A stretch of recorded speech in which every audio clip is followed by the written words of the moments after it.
مومن جو ہوتا ہے نا وہ بہت ایلیگنس کے ساتھ سارے معاملات کرتا ہے. اب ہم یہ مثالیں تو دے دیتے ہیں کہ ہاں اگر آپ باہر جائیں تو دیکھیں کیسے وہ لائن بناتے ہیں, کیسے وہ آرام سے کھانا کھاتے ہیں, کیسے وہ کہیں پہ بھی اگر کسی آؤٹ لیٹ میں کھانا کھا رہے ہیں, فوڈ کورٹ میں, وہ اپنی چیز سمیٹیں گے اور جا کر جو ٹریش کی جگہ وہاں پھینک دیں گے.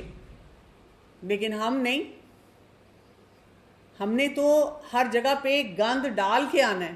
کل ہی میرے سامنے ایک پکچر آ رہی تھی کہ ناردرن ایریاز میں جو لوگ جاتے ہیں اور وہاں پہ جتنا گند پھینک کے آتے ہیں, یہ چند سالوں کی بات ہے, اس کے بعد وہ جگہیں جانے کے قابل نہیں رہیں گی. میں کووڈ سے پہلے کوئی سمجھیں 20-25 سال بعد سوات گئی, درمیان میں کبھی گئی نہیں, تو میرے مائنڈ میں وہ جو پکچر تھی سوات کی وہ تھی جو میں نے اس وقت دیکھا تھا. تو سو نیچرل. تو میرا پلان بنا فیملی کے ساتھ اور مجھے یقین نہ آئے کہ یہ وہی سوات ہے, وہی مالم جبہ ہے, یہ وہی سپاٹس ہیں. اتنا گند ہم نے ڈال دیا. مجھے اتنی تکلیف ہو رہی تھی کہ جو ٹورزم کے نام پہ ہم نے تباہی وہاں پہ پھیری ہوئی ہے. ہم لوگ ہی جاتے ہیں نا وہاں پر خوشیاں منانے, تو سوچیں چند سالوں کے بعد جو ہماری اگلی نسل ہے وہ نہیں جا سکتی وہاں پہ. وہاں پہ اتنا گند ہوگا کہ وہ کہیں گے اب ہم کہاں پہ جائیں. تو یہ سب باتیں ہمیں بتاتی ہیں کہ اپنی ایٹنگ ہیبٹس کو بہت کانشیسلی ٹھیک کرنے کی ضرورت ہے, نہیں تو وہی ہم جانوروں کی طرح ہیں. اور جو پھر جانور کی طرح ہے تو سوچ لیں کہ پھر اس کی ایمانی کیفیت بھی کیا ہے. رسول اللہ صلی اللہ علیہ وسلم نے فرمایا ایسا جسم جنت میں داخل نہیں ہوگا جس کو حرام سے غذا دی گئی ہو. یہ بھی بہت امپورٹنٹ ہے. کھانے پینے کے معاملے میں حلال حرام کا ہمیں بہت خیال رکھنا ہے. اور یہ چیلنج یوزلی تب آتا ہے جب ہم باہر ٹریول کرتے ہیں اور ہم کہتے ہیں کوئی نہیں بھی سب کچھ کھا لو, کلمہ پڑھو, پھونک مارو, کھا لو. میرا بیٹا ہے وہ گیا ہوا تھا, اس کا کوئی آفیشیل ٹرپ تھا اس کی کمپنی کی طرف سے, so he was abroad in a non Muslim country. تو جب واپس آیا تو میں اس سے پوچھ رہی تھی اچھا کیا کھایا, کیا پیا, کیسے رہے, کیا کچھ کیا, وہ ساری ڈیٹیل بتا رہا. تو کہتا پھل بہت کھایا نا. میں نے کہا باقی کھانا کیوں نہیں کھایا؟ اس نے کہا اس لیے کہ جتنا میٹ تھا وہ حرام تھا اور باقی چیزوں میں ظاہر ہے کچھ میں الکوہل ہوتا تھا, تو پھر ذرا کیئرفل رہنا پڑتا تھا, تو سیفٹی یہی تھی کہ زیادہ پھل کھا لیا جائے. تو میں نے اس کو کہا کہ تمہارے اتنا بڑا گروپ گیا ہوا تھا, بہت سارے اس میں مسلمان تھے, تو آپ لوگوں کو چاہیے تھا کہ پہلے سے ان کو ریکویسٹ کرتے کہ بھی ہم اس طرح بہت سارے مسلمان آ رہے ہیں تو ہمیں آپ حلال میل دے دیں. تو اس نے مجھے کہا کہ ہاں کچھ جگہوں پہ ہم نے ان سے ریکویسٹ کی, انہوں نے دیا, لیکن بہت سارے میرے ساتھ جو کولیگز تھے ان کو کوئی فرق نہیں پڑ رہا تھا. They were eating everything. وہ آرام سے بیٹھتے تھے. صبح کو ہم جس بڑے سے ہوٹل میں اور جو ہمارا صبح وہ ناشتہ ہوتا تھا وہ سب چیزیں کھاتے پیتے تھے. میں تو نہیں کھاتا تھا, یا میرے ساتھ اور کچھ کولیگز تھے وہ نہیں کھاتے تھے. تو اب آپ دیکھیں کہ کہیں پہ بھی ہم جائیں we need to be very careful. بہت زیادہ محتاط ہونے کی ضرورت ہوتی ہے کہ ہم کیا کھا رہے ہیں. یہ اور بات ہے کہ اب وہ چیلنج تھوڑا سا کم ہو گیا ہے کیونکہ اب یہ ویگن کا کانسیپٹ جو آیا نا, اس کی وجہ سے یہ کہ آپ کہہ دیتے ہیں کہ جی مجھے ویگن فوڈ چاہیے جس میں الکوہل نہ ہو. تو اٹس اے بگ جہاد for all the people who live abroad. یا جب آپ جاتے ہیں کئی جگہوں پہ اب کچھ بھی نہیں ملتا آپ کو, صرف آپ کو وہی پھل کھانے پڑتے ہیں. اب کوئی شخص جو وہاں رہ رہے اور وہ یہ مائنڈ سیٹ نہیں لے کے جاتا, یہ سوچ کے نہیں جاتا کہ اگر میری غذا حرام ہوگی میں جنت میں نہیں جا سکوں گا. خالی کلمہ پڑھ کے پھونک مارنے سے وہ جو برگر ہے یا وہ سٹیک ہے وہ حلال نہیں ہو جائے گی, اس کے اثرات رہیں گے. کتنا آپ کو کیئرفل ہونے کی ضرورت ہوتی ہے. پاکستان میں یا مسلم کنٹری میں رہتے ہوئے ہمیں یہاں پہ کیا ہے, لبرٹی ہے کہ ہم جو مرضی کھاتے ہیں, لیکن جب ہم فورن پروڈکٹس خریدتے ہیں تو ہمیں ضرور دیکھنا ہے کہ made in a Muslim country اور made in a non Muslim country. جو مسلم کنٹری میں بنی ہوئی پروڈکٹ ہوگی سیفٹی اس میں ہے. اگر کسی نے پھر بھی کوئی چیز ڈال دی ہے تو دیکھیں وہ اللہ کو جواب دے گا. لیکن آپ نوٹ کریں گے کہ جو مسلم کنٹری کی بنی ہوئی پروڈکٹس ہوتی ہیں جو ہم یہاں پہ امپورٹ ہو کے آئی ہوتی ہیں, ان کے اوپر لکھا بھی ہوتا ہے اکثر حلال. آپ نے ٹوتھ برش پہ بھی اگر کبھی غور کیا ہو اس پہ لکھا ہوتا ہے حلال. کیوں؟ اس لیے کہ ایون ٹوتھ برش کے جو وہ اوپر برسٹلز ہوتے ہیں اس میں بھی کئی دفعہ انہوں نے وہاں پر کچھ پورک کا یا اس کا کچھ لگایا ہوتا ہے, یا جو برش استعمال کیے ہوتے ہیں وہ سور کے ہوتے ہیں. This is how much we need to be careful. میں کل ہی گئی ہوئی تھی, بچوں نے کوئی کہا کہ چاکلیٹ لینی ہے, تو میں لے رہی, تو میں نے کہا اچھا میں اپنے لیے ڈارک چاکلیٹ لے لوں, کیونکہ dark chocolate is considered to be healthy. اور وہ ہرشیز کا پیک تھا, اور میں پیچھے انگریڈینٹ ضرور پڑھتی ہوں. وہ ڈارک چاکلیٹ لکھا ہوا تھا, لیکن ساتھ لکھا ہوا تھا الکوہول ڈپڈ. اب میں کیسے لے لوں یہ؟ اور لوگ وہاں سے اس لیے لے رہے ہیں, پاکستان میں مل رہی ہے ٹھیک ہوگی, لوگوں کو فرق ہی نہیں پڑ رہا. تو ہمیں ایز پروفیشنل اتنا اس لیول تک جا کر اپنے جتنے بھی پیشنٹس ہوتے ہیں ان کو گائیڈ کرنا. اپنے لیے تو کیئرفل رہنا, آپ خود محتاط ہوں گے تو اپنے پیشنٹس کو بھی گائیڈ کر سکیں گے. کھانے پینے کے آداب بھی ہمیں پھر پتہ ہونے چاہیے. جیسے کہ ہمیں یہ پتہ چلتا ہے کہ کھانے سے پہلے ہاتھ دھونے چاہیے.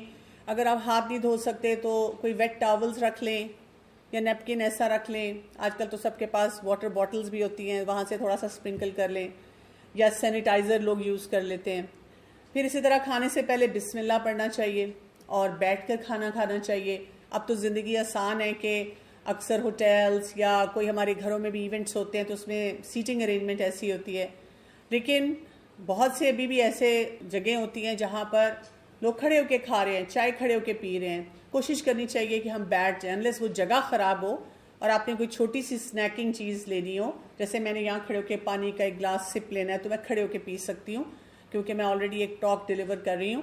نہیں تو ادروائز اگر مجھے پوری پلیٹ دی جاتی ہے تو میں کھڑی ہو کے نہیں کھاؤں گی, میں نے بیٹھ کے کھانا ہے. اور میرے ساتھ ہوا ہے کئی دفعہ, بہت بڑے بڑے 5 اسٹار ہوٹل میں بھی میں وہاں پہ بیٹھنے کی جگہ نہیں ہے تو میں تو فرش پہ بیٹھ جاتی ہوں.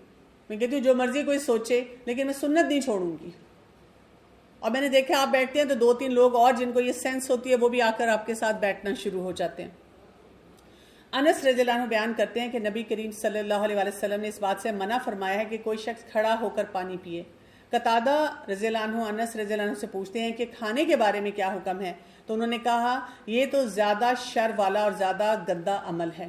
جیسے میں نے آپ کو بتایا, پراپر جب پانی پینا ہے ہر وقت, کوئی کھڑا ہوا ہے وہیں سے ڈالا وہیں سے پی رہا ہے, جیسے ڈسپینسر سے کوئی ڈال کے وہیں کھڑا ہو کے پی رہا ہے, نہیں, آپ نے ڈالا اب آپ بیٹھ کے پئیں. ٹھیک ہے, یعنی کوئی ایک بائٹ لینے کی یا ایک سپ لینے کی اجازت وہاں پہ ہے جہاں پہ کوئی ایسی سچویشن, جو میں نے آپ کو سینیریو بتایا کہ میں پوڈیم پہ کھڑی ہوئی ہوں, ٹاک ڈیلیور کر رہی ہوں, یہ اگر مجھے پورا گلاس پینا ہے یا طبیعت ایسی ہے تو بیٹھ کے بندہ بریک لیتا ہے اور بیٹھ کے پی لیتا ہے. تو یہ ہمیں مینرز جو ہیں, یہ جو بتائے گئے ہیں, ان میں بہت خیر ہے. پھر اسی طرح دائیں ہاتھ سے کھانا اور پینا چاہیے. نبی کریم صلی اللہ علیہ وسلم نے فرمایا تم میں سے کوئی بھی بائیں ہاتھ سے کھانا نہ کھائے اور نہ ہی کچھ پیے, کیونکہ شیطان اپنے بائیں ہاتھ سے کھاتا اور پیتا ہے, تو یہ شیطان کی مشابہت ہے. اور ایک اور جگہ یہ فرمایا اپنے سامنے سے کھانا چاہیے, ہر جگہ برتن میں ہاتھ نہیں گھمانے چاہیے. اب آئی ایم لیفٹ ہینڈڈ, لیکن میرے پیرنٹس نے ہمیشہ مجھے یہ سکھایا ہے کہ کھانا رائٹ ہینڈ سے ہی کھانا ہے. مجھے اسپون یا کوئی جو پکڑنے والی چیز ہے, فورک پکڑنے میں پرابلم ہوتی ہے رائٹ ہینڈ سے, لیکن اس کی پھر میں ہر وقت پریکٹس کرتی رہتی ہوں, تھوڑا سلو کھا لیتی ہوں. کئی دفعہ ایسی چیزیں اوائڈ کر لیتی ہوں کھانا جو کہ اسپون سے کھانی ہوتی ہیں, تاکہ مجھے لیفٹ ہینڈ نہ یوز کرنا پڑے, میں اپنے رائٹ ہینڈ سے ہی کھانا کھاؤں. لکھتی میں اپنے لیفٹ ہینڈ سے ہوں. ہمیں یہ بات بھی یاد رکھنی چاہیے کہ جیسے بچے ہوتے ہیں ان کو بھی ہم بار بار بتائیں کہ کس طرح کھائیں. پھر یہ کہ جب ہم کئی دفعہ اسٹیک وغیرہ کھاتے ہیں یا ایون برگر کھاتے ہیں, اور اگر آپ نے فورک اینڈ نائف سے کھایا ہے, تو جو یہ مینرز سکھائے جاتے ہیں نا, اس میں نائف کو اکثر آپ رائٹ ہینڈ سے پکڑ رہے ہوتے ہیں اور فورک کو اپنے لیفٹ ہینڈ سے, تو آٹومیٹکلی آپ کاٹتے ہوئے لیفٹ ہینڈ سے کھا رہے ہیں, تو آپ اس کو اپوزٹ کر لیں.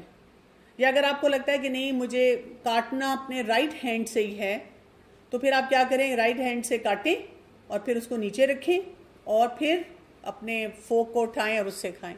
یعنی پھر تھوڑی سی ایکسٹرا محنت کر لیں, لیکن غلط ڈیسیژن جو ہے وہ نہ لیں.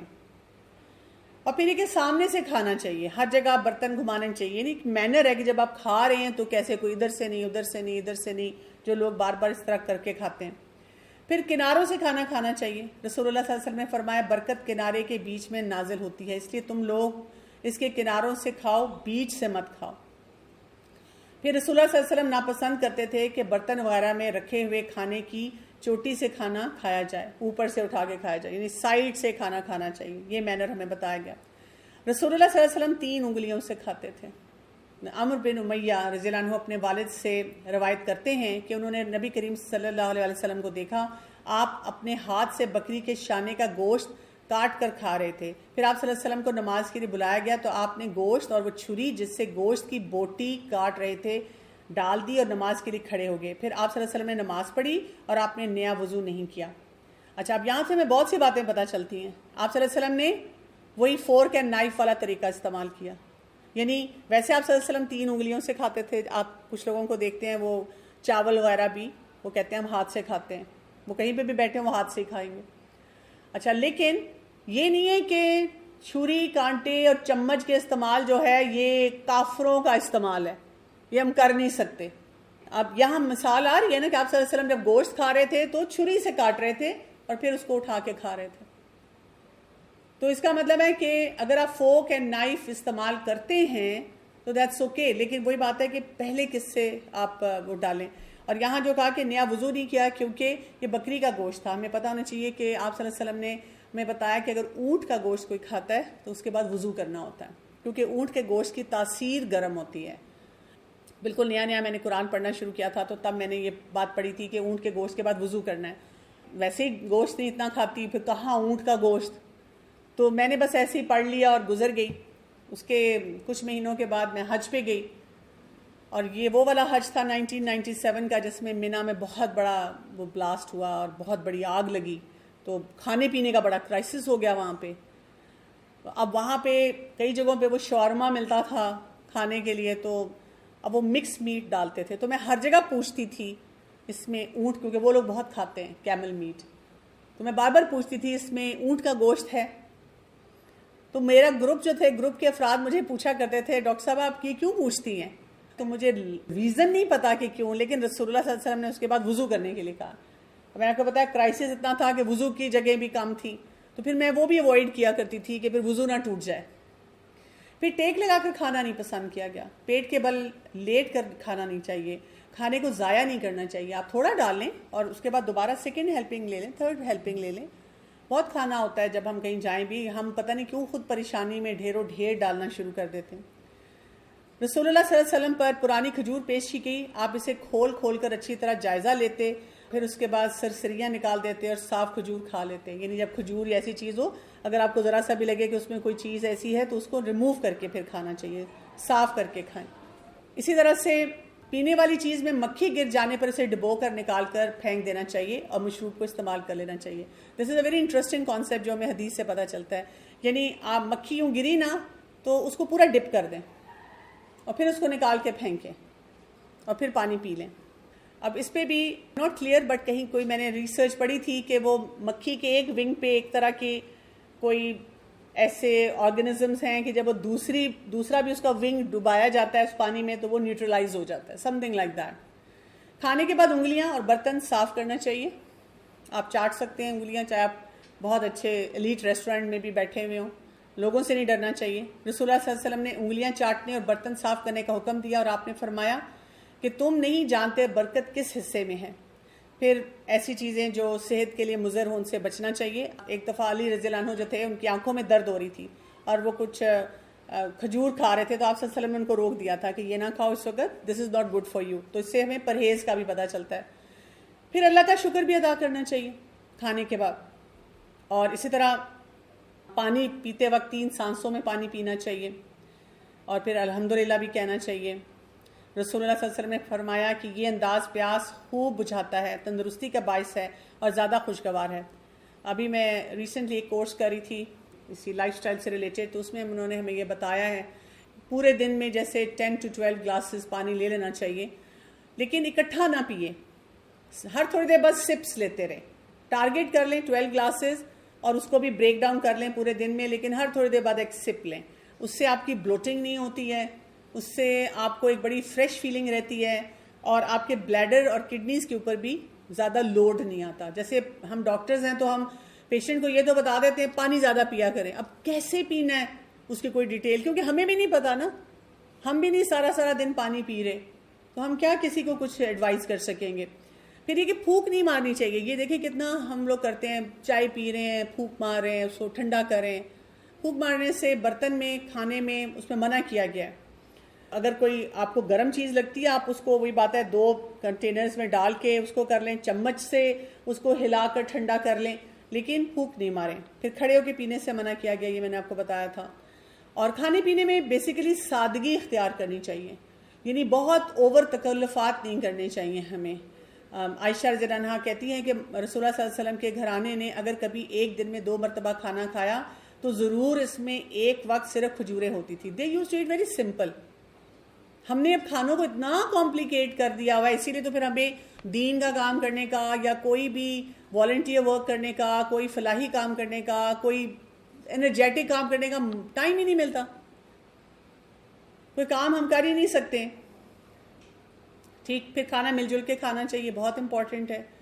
رسول اللہ صلی اللہ علیہ وسلم نے فرمایا 2 آدمیوں کا کھانا 3 کے لیے کافی ہے اور 3 کا 4 کے لیے کافی ہے. میں نے اس حدیث کی بنیاد پہ اپنے 2 بیٹوں کی شادی کی تھی. جب انہوں نے گریجویٹ کیا, ابھی ان کے پاس جاب نہیں تھی, تو میں نے جہاں رشتہ ڈالا تھا تو میں نے ان کو یہ حدیث بتائی تھی. میں ان سے کہا تھا ابھی اس کے پاس جاب نہیں ہے, ایک تو یہ کہ آپ کی بیٹی اپنی قسمت کا کھائے گی, دوسرا یہ کہ ابھی ہمارے پاس اتنا ہے کہ ہم اس کو کھانا کھلا سکتے ہیں. اور الحمدللہ کیونکہ وہ بھی اسی سوچ کے تھے تو انہوں نے بھی کہا کہ ہاں بالکل وی ایگری ود دیٹ. سونے چاندی کے برتنوں میں نہیں کھانا چاہیے, مشکوک کھانا کوئی ہو وہ نہیں کھانا چاہیے, اللہ کا شکر ادا کرنا چاہیے, اور جانوروں کی مشابہت سے جو میں نے آپ کو بتایا بچنا چاہیے. پھر یہ کہ کھانے پینے کی کچھ دعائیں بھی ہیں, دعائیں بھی مانگتے رہنا چاہیے, جیسے اللہم بارک لنا فی وَأَطْعِمْنَا خَيْرًا مِّن, اے اللہ ہمارے لیے اس کھانے میں برکت عطا فرما اور ہمیں اس سے بہتر کھانا کھلا. اچھا, برکت کی دعا بہت مانگا کریں, رزق میں برکت, عمر میں برکت, کھانے میں برکت. ہم مانگتے ہیں اللہ تعالیٰ آج پیزا کھانے کو دل چاہ رہا ہے پیزا مل جائے, برگر کھانے کو دل چاہ رہا ہے وہ مل جائے. اچھا وہ مل جاتا ہے, پیسے آ جائیں کہ ہم خوب کھائیں پئیں یاشی کریں, لیکن وہ لگتا نہیں, بیماریاں ہی دے دیتا ہے, طبیعت ہی خراب ہو جاتی ہے. تو برکت کی دعا سے کیا ہوتا ہے کہ یو ہیو لاسٹنگ افیکٹس.